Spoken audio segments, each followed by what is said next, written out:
뭘 팔아야지 많이 팔리고 마진도 많이 남겨 먹을 수 있을까? 여성분들이 쓰는 뭐 이런 공 모양으로 이렇게 튀어나와 있어가지고 약간 이렇게 압박하면서 하는 마사지인데 그거를 팔아봤는데 꽤 잘 팔리더라고요.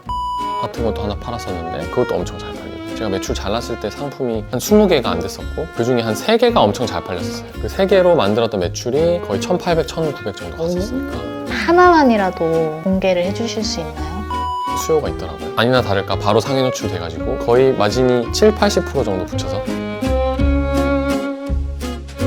대표님, 저는 월천 이런 거는 사실 바라지도 않고 네. 그냥 소소하게 한 달에 한 50만 원에서 한 100만 원 정도 벌면은 딱 좋겠다 이렇게 생각을 하고 있거든요. 네. 직장을 제가 다니고 있잖아요. 직장인 기준으로 하루에 3시간 들여서 3개월 만에 월 100 수입 가져가는 거 가능하다고 보세요? 네, 가능합니다. 정말요? 네. 근데 그게 PD님이 될지는 모릅니다. 진짜 열심히 한다고 가정했을 때는 근데 모두가 사실 다 이런 걸 궁금해하죠. 저도 궁금했고 여러 가지 요소가 있겠죠. 근데 가능은 하다. 네. 근데 왜 3시간만 투자하고 싶으세요? 그냥 현실적으로 3시간밖에 안 될 것 같아요. 본업도 중요하니까 뭐 야근하거나 이러면 진짜 내가 가용해서 쓸 수 있는 건 3시간? 그리고 뭔가 숫자가 예쁘잖아요. 아, 하루 3시간? 3개월 만에 네. 수입 300만 원 벌고 싶지만 네. 현실적으로는 좀 어려울 것 같으니까 100만 원. 아, 그거는 근데 미래를 예측하고 싶다. 저 3달 뒤에 어떤 일이 일어날지 알고 싶은데 알려주실래요? 그냥 저는 비슷한 질문인 것 같아요. 네. 제가 3달 동안 이렇게 앞으로 살 건데 3달 뒤에 저한테 좋은 일이 있겠죠? 좋은 일 있는 사람 있죠, 당연히. 근데 안 좋은 일 있는 사람도 있을 거잖아요. 네. 그 3시간씩 해서 3개월 해서 100만 원 나는 사람 분명히 있겠죠. 근데 그게 모두가 그렇게 할 수 있다?는 아닐 수 있겠죠. 그럼 그 3시간 동안 진짜 100만 원이 날 사람들이 할 법한 그들이 하는 행동들만 딱 압축적으로 3시간 동안 해야 되겠죠. 갑자기 자신감이 좀 떨어지는 것 같은데. 무조건 가능하다. 근데 그게 내가 되려면 어떻게 해야 될까? 사실 그 고민을 하는 게 중요하죠. 그래서 대표님 그 고민 중에 하나가 사실은 3시간을 투자해. 근데 뭘 팔아야지 많이 팔리고 마진도 많이 남겨 먹을 수 있을까? 뭘 팔지 정한다? 그냥 그 원칙은 있었거든요. 저는 제가 팔고 싶어 하는 거를 팔지 않고 시장이 원하는 걸 팔겠다. 그래서 저의 어떤 의견이나 선입견을 아예 배제하고 그래서 제가 한 번도 안 써보고 저는 뭐라고 부르는지도 몰랐던 상품들을 올려서 팔았거든요. 왜냐면 시장이 그걸 원한다고 생각해서. 근데 보통은 이게 약간 혼동되는 경우가 있어요. 내가 팔고 싶어 하는 거, 내가 좋아하는 거, 내가 관심 있는 거 소싱해서 파는 분들이 있거든요. 근데 좀 그쪽으로도 잘 된 분들이 있는데 그냥 저의 케이스는 사람들이 원하는 거를 팔려고 했다. 일단 그게 기본 전제고요. 제 전략은 그랬어요. 네. 예를 들면 뭐가 있어요? 그러니까 대표님은 전혀 사용하지도 않고 뭐에 쓰는 물건인지도 모르겠는데 네. 팔려. 그 여성분들이 쓰는 뭐 이런 약간 그 뭐라 그러죠? 괄사? 네, 네, 근데 맞아요. 약간 이렇게 공 모양으로 이렇게 튀어나와 있어가지고 약간 이렇게 압박하면서 하는 마사지인데 뭐 요 허리나 아니면 발 같은 데다가 하는 뭐라고 부르는 용어도 있더라고. 지금 뭐라 부르는지도 까먹었는데 그거를 팔아봤는데 꽤 잘 팔리더라고요. 그리고 지압 슬리퍼 같은 것도 하나 팔았었는데 저는 그거 샘플로 받아봤는데 너무 발이 아파가지고 저 지압 슬리퍼 안 좋아하거든요. 너무 발 아파서. 근데 그것도 약간 돌 모양으로 된 거였는데 그것도 엄청 잘 팔리고. 네. 그래서 제가 가진 생각을 아예 안 넣는 거, 나라는 사람을 완전히 배제시키는 거가 중요하죠. 네. 제가 예를 들어서 그 지압 슬리퍼도 봤어요. 근데 제 눈에 예뻐 보이는 게 있어요. 그런 것들 절대 선택하지 않는 거죠. 제 의견을 아예 계속 제가 차단시키는 거죠. 처음에는 그게 잘 안 돼가지고 엄청 노력을 많이 했어요. 네. 결국 3개 중에 하나거든요. 하나가 수요를 컨트롤하는 거, 약간 전장이라고 많이 표현하는데 이제 사람들이 바글바글한 전장이 있을 거고 사람들이 좀 적은 전장이 있을 거잖아요. 사람들이 좀 적은 전장에 가서 팔면은 내게 팔릴 확률이 좀 높아지잖아요. 그래서 그 전장을 컨트롤하는 게 첫 번째 차별화 포인트. 두 번째는 가격을 차별화하는 거죠. 내가 제일 싸게 팔 수 있는가, 이 전장에서 그걸로 할 수 있는 게 있고, 세 번째는 상품 차별화인데 사람들이 지금 안 팔고 있는 걸 내가 나만 가져올 수 있는 뭔가를 판다거나 아니면 뭐 디자인이 다르다거나 다른 사람들이 없는 걸 뭔가 넣을 수 있다거나, 사실 그 셋 중에 하나가 혹은 3개 다 있으면 제일 잘 팔릴 거고 어떤 걸 내가 차별할 건가를 정하고 그 전략으로 들어가는 거죠. 근데 보통 우리는 물건을 만들거나 물건을 사입해 오지 않는 사람이다 보니까 가격 차별화는 사실 거의 불가능하다고 보면 되거든요. 그래서 1번 아니면 3번으로 가야 되고 저는 1번으로 갔었어요. 네. 전장을 컨트롤하는 거. 똑같은 상품인데 이미 바글바글한 전장에선 잘 팔리고 있어요. 근데 저는 거기서 팔지 않고 사람이 적은 전장에 이걸 가져와서 파는 거죠. 그럼 여기서는 팔리는 거죠. 똑같은 상품이. 그러면 최고 매출이 났던 게 얼마였어요? 저는 상품을 최대한 적게 올리고 하나를 좀 홈런치기를 원했던 방식을 택했었거든요. 그래서 저는 상품 자체를 그렇게 엄청 많이 올리진 않았어서 제가 매출 잘 났을 때 상품이 한 20개가 안 됐었고 그 중에 한 3개가 엄청 잘 팔렸었어요. 그 3개로 만들었던 매출이 월 한 2천만 원 정도? 거의 1,800, 1,900 정도 갔었으니까 네, 그 정도였고 마진율은 한 30에서 35% 평균 했을 때 그래서 한 6, 700 정도 남았던 것 같아요. 네.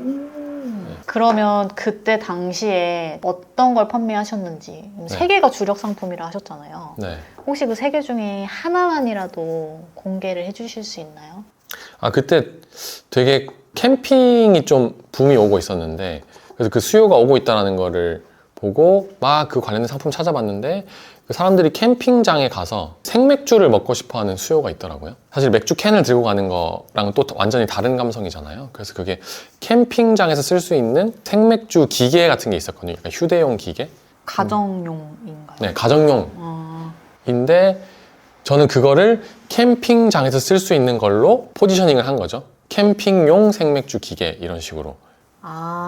그래서 가정용 시장은 사실 바글바글 했는데 여기서 안 팔고 그거를 캠핑 수요가 늘어나는 걸 보고 캠핑장에서 쓸 수 있는 생맥주 기계다 라고 해서 캠핑장에서 이걸 쓸 때 필요한 뭐 그런 탄산가스나 아니면 어떤 이런 거치대라든지 이런 것들 다 같이 패키지로 해가지고 사진들도 다 캠핑장에서 찍힌 거를 넣고 네, 그게 엄청 잘 팔렸던 이게 아까 제가 말씀드렸던 전장을 다르게 가져간 거예요. 제가 소싱할 때도 가정용 생맥주 기계를 쳐야지만 소싱할 수 있는 상품이었거든요. 근데 저는 이걸 판매할 때는 가정용 단어를 아예 안 썼어요. 그럼 캠핑용? 네. 그래서 캠핑 가고 싶어 하는 사람들이 검색할 때 이게 노출되게끔 한 거죠. 그럼 그 힌트는 어디서 얻으신 거예요? 그거는 요 가정용 생맥주 기계의 리뷰를 읽어봤을 때 사람들이 캠핑장에서 썼는데 너무 잘 마셨어요. 이런 것들을 막 달려 있더라고요. 그러니까 가정용 생맥주 기계 리뷰를 리뷰를 봤더니 네. 캠핑장에서 사용했는데 되게 시원하고 좋았어요. 이런 네. 리뷰가 되게 많았어요.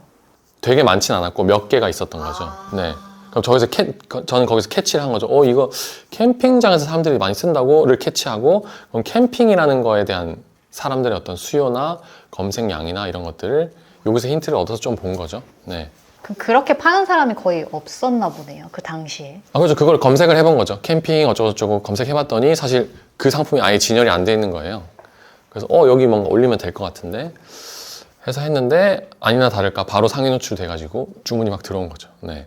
마진율이 어느 정도 됐나요? 그래서 저는 처음에는 거의 마진이 한 7, 80% 정도 붙여서 팔았었는데 이제 제가 잘 팔기 시작하니까 사람들이 조금씩 들어오면서 가격 경쟁을 조금씩 하게 되잖아요. 그러면서 점점점 낮아지는 거죠. 그래서 마지막에는 포화됐을 때는 그래도 한 30% 정도는 남겼었는데 그거는 근데 계속 유동적으로 조절되긴 해요. 마진율은.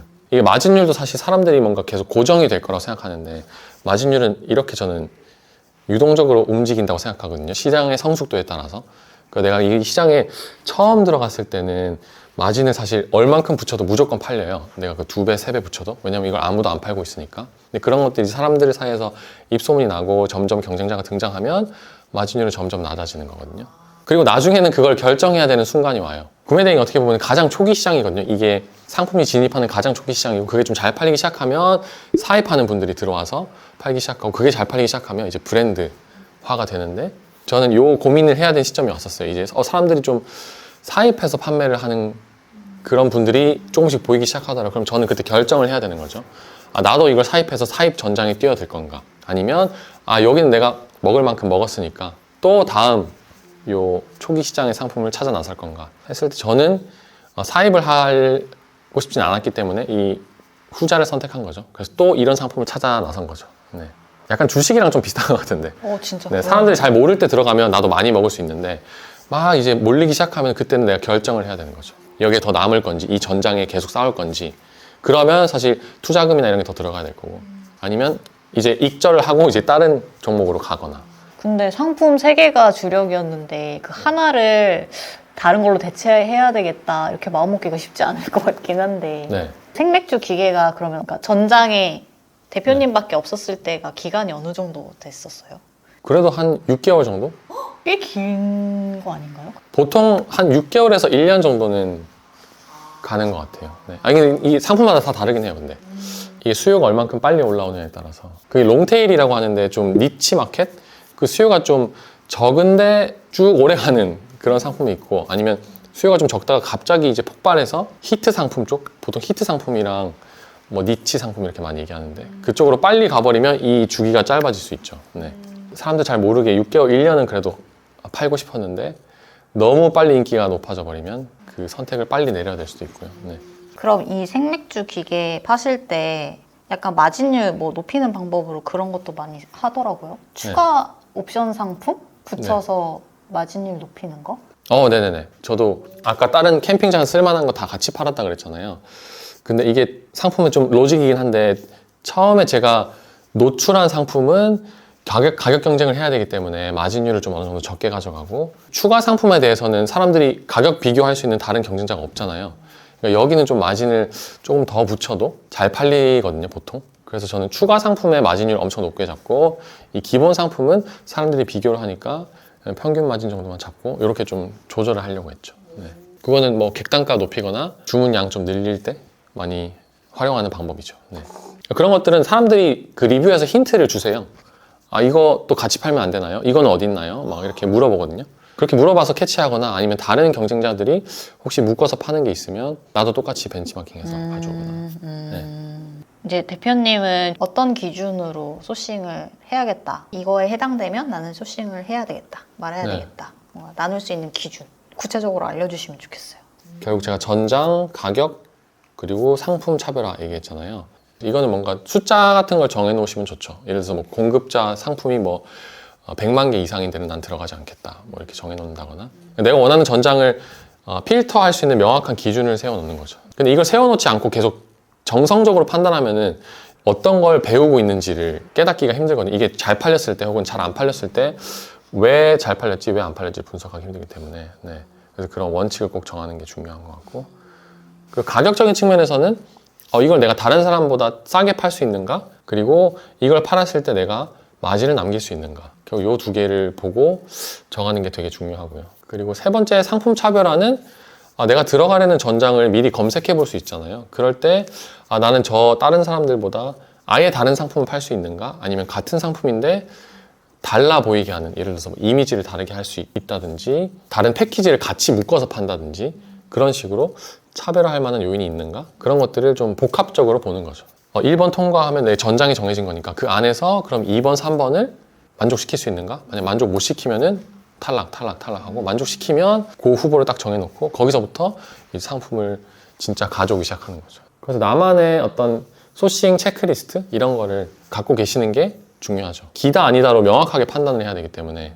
네. 그걸 안 정해놓고 하면은 나중에 내가 진짜 수십 개, 수백 개 올렸을 때 이 분석하는 게 불가능하더라고요. 이 원인 분석하는 게. 그래서 이 변수를 통제하는 거죠. 내가 소싱하는 그 변수를. 네.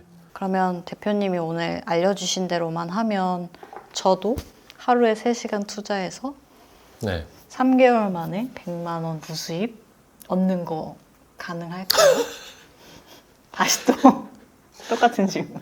무조건 가능합니다. 무조건 가능한데, 근데 그 질문을 한 번만 스스로한테 해보면 좋을 것 같아요. 하루 3시간, 3개월 주식 투자하면 월 순수익 100만 원 벌 수 있나요? 다른 걸로 그 단어를 바꿔보는 거죠. 하루 3시간, 3개월 하면, 예를 들어서 3개월 뭐 딴 거 뭐 해볼까요? 유튜브 하면 뭐 구독자 5만 달성할 수 있나요? 뭐 이런 걸로 다 바꿔봤을 때 어떤 느낌인지를 좀 체감하실 수 있지 않을까. 그러니까 시급이 정해져 있는 거면은 너무 명확한데, 사실 시급이 정해져 있지 않은 사업이나 영역에서는 그 당연히 가능하죠. 가능한데 그거는 확률적인 얘기인 거니까. 이것도 사업의 일환이기 때문에 네. 100%를 항상 염두에 두고 하면 안 되겠다. 네. 그 생각이 드네요. 네. 근데 내가 어떻게 하면 저 성공한 사람 축에 들 수 있을까? 사실 그런 고민을 먼저 하는 게, 3시간 3개월에서 100만 원 번 사람이 있다면 나는 어떻게 저 사람이 될 수 있을까? 네, 그 고민을 하는 게 중요하죠. 네.